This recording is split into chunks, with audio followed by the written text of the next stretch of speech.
government shutdown is on the verge of ending on its third day. Congress has approved a temporary spending bill that clears the way to reopen the government for 3 weeks. A bipartisan compromise was reached on Monday. Democrats agreed on the funding extension after Republicans committed to take up an immigration Senate Democrats shut down this government, and now Senate Democrats need to open this government back up. Stop holding our troops and children's health insurance hostage. End this reckless shutdown that is inflicting needless uncertainty on our country. Let common sense and cooler heads prevail. Come to your senses. Do the right thing. Open this government back up. I yield.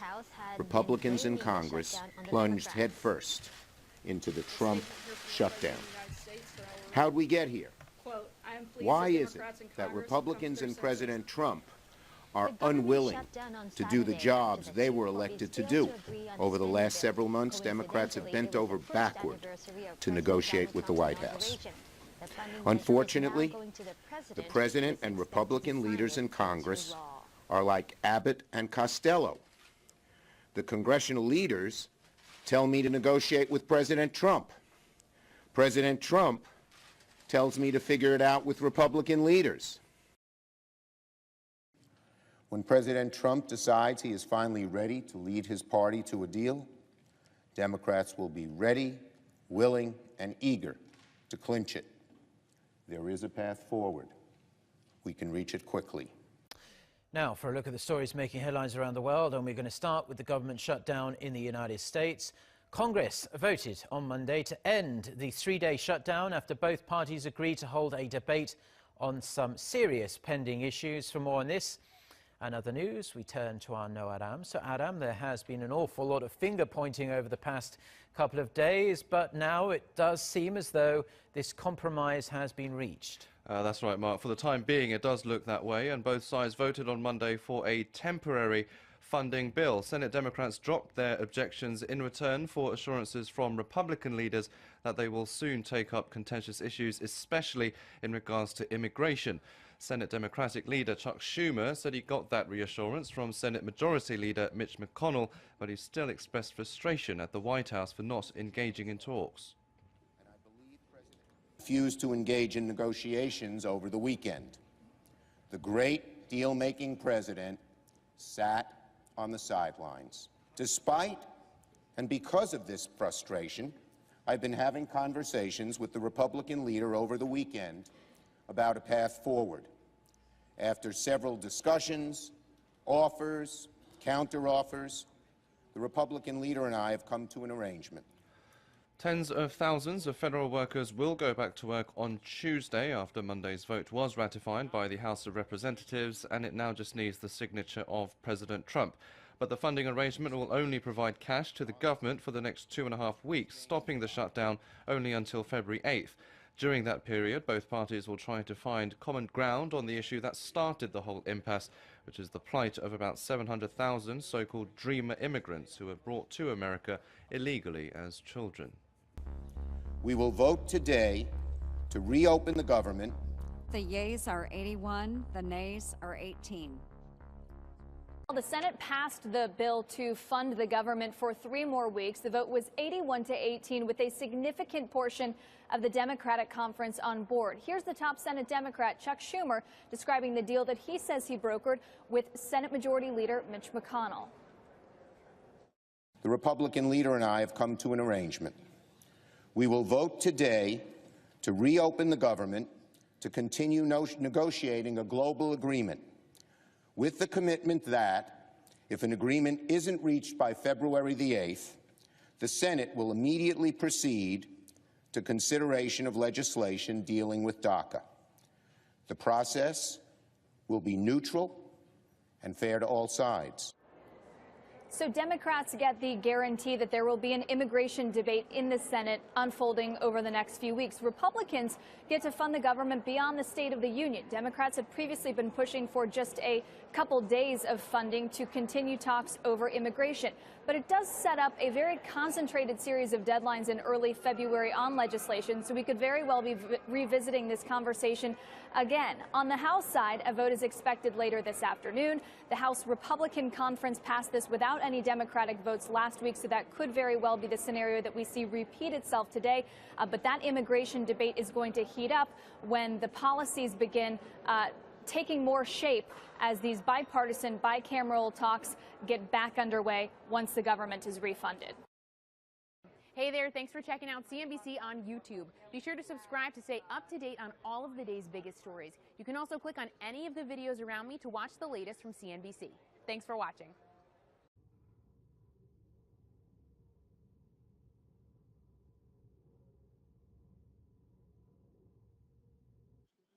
Are there any senators in the chamber wishing to vote or wishing to change their vote? If not, on this vote, the yeas are 50 and the nays are 49. And the motion is not agreed. And 3/5 of the senators duly chosen and sworn not having voted in the affirmative, the motion is not agreed to. Majority Leader? I enter a motion to reconsider the vote. Motion is entered.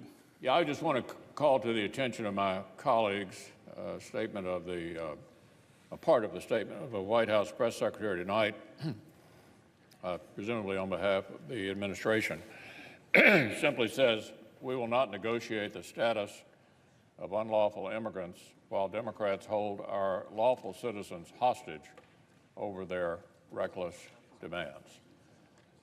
That appropriately represents the White House view of where we are.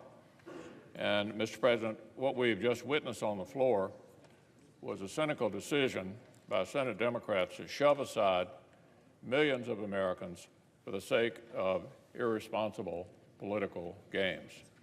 The government shutdown was 100% avoidable, completely avoidable. Now it is imminent, all because Senate Democrats chose to filibuster a non-controversial funding bill that contains nothing, not a thing they do not support. Nothing they do not support. Perhaps across the aisle, some of our Democratic colleagues are feeling proud of themselves, but what has their filibuster accomplished? What has it accomplished? The answer is simple. Their very own government shutdown. Shutdown effects on the American people will come as no surprise. All week, as we've stood on the floor and begged our colleagues to come to their senses, Senate Republicans have described exactly what this will mean. For America's men and women in uniform, shutting down the government means delayed pay. For the many thousands of civilian employees who support their missions, it means furloughs. And for the families of fallen heroes, it may well mean a freeze on survivor death benefits. For veterans who rely on our promise of care, shutting down the government means threatening their access to treatment. For so many Americans struggling with opioid addiction, the same is true. Thanks to the Democratic leader's decision to filibuster an extension of the state children's health insurance program, low-income families will slip closer to losing health coverage for their kids. And in many states, this is an emergency. I'm having trouble understanding which one of these outcomes my Democratic colleagues could possibly be proud of. Which one of them? I think our friends on the other side took some bad advice. Really bad advice. I'd hate to have to be trying to explain this myself. They ignored the governors, including 7 Democrats who wrote Congress begging us to extend S-chip for 9 million children. They ignored the needs of millions of Americans who rely on the federal government for important services. They held all this hostage, all of it hostage, over the completely unrelated issue of illegal immigration. Republicans in the Senate have done all we can to continue the normal operations of the federal government and secure certainty for these S-chip kids. We could pass it tonight. it would go to the president for signature. These kids would be okay. Well, we're going to continue to do all we can. We'll vote again so the American people knows who stands for them. And when our friends across the aisle remember who it is they actually represent, we'll be ready to come together in a bipartisan discussion that will be necessary to clean up all of this mess. We've all been having private conversations here on the floor. Almost everybody on both sides doesn't understand how we ended up here. Because most of this stuff we agree on. Well, there's only one reason we ended up here. The shoehorning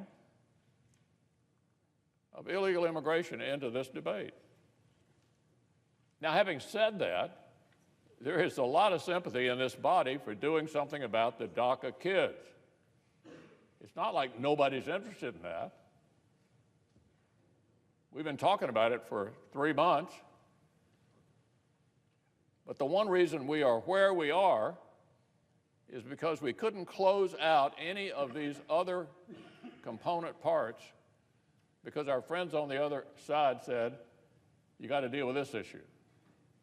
This issue is the key to getting defense spending. This issue is the key to getting help for S-chip kids, and on and on and on. I think most of the American people believe that shutting down the government over this issue, which doesn't even ripen until March,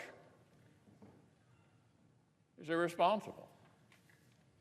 And I've just listed all of the people who are going to be adversely impacted by this action. So we're going to keep on voting, and the government may be heading into shutdown, but the Senate's not shutting down. And we're open to talk and to resolve this. I don't think it makes the institution look very responsible.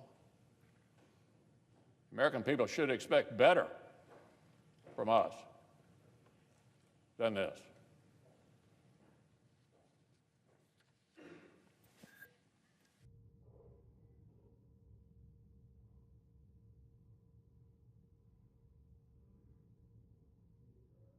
Democratic leader. Mr. President, very sadly, we are on the precipice of a government shutdown. The majority leader only just allowed us to vote on a continuing resolution that he knew lacked the votes long before this hour. It's not just Democrats who oppose this CR. Several Republicans did as well. All of today, Mr. President, we have endeavored to reach an agreement with President Trump and the Republicans that would have not only spared a government shutdown, but cemented an agreement on spending caps, including those for our military, the health care issues, disaster relief, and immigration issues. President Trump reached out to me this morning, to invite me to the White House to talk all of these issues over, and I accepted. We had a lengthy and substantive discussion. During the meeting, in exchange for strong DACA protections, I reluctantly put the border wall on the table for discussion. Even that was not enough to entice the president to finish the deal. Many Democrats don't want to go that far on the border. Many Republicans don't either. But we were willing to compromise with the president to get an agreement. In the room, it sounded like the president was open to accept it. This afternoon, in my heart, I thought we might have a deal tonight. That was how far we'd come. That's how positive our discussion felt. We had a good meeting. But what has transpired since that meeting in the Oval Office is indicative of the entire tumultuous and chaotic process Republicans have engaged in the negotiations thus far.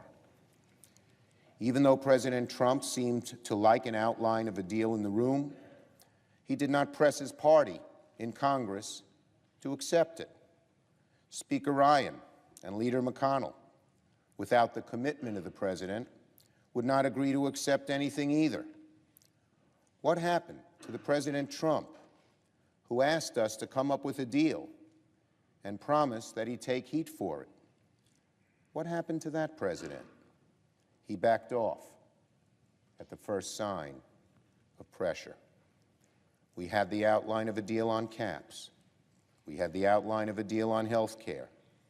We had the outline of a deal on immigration, the toughest issue. It was real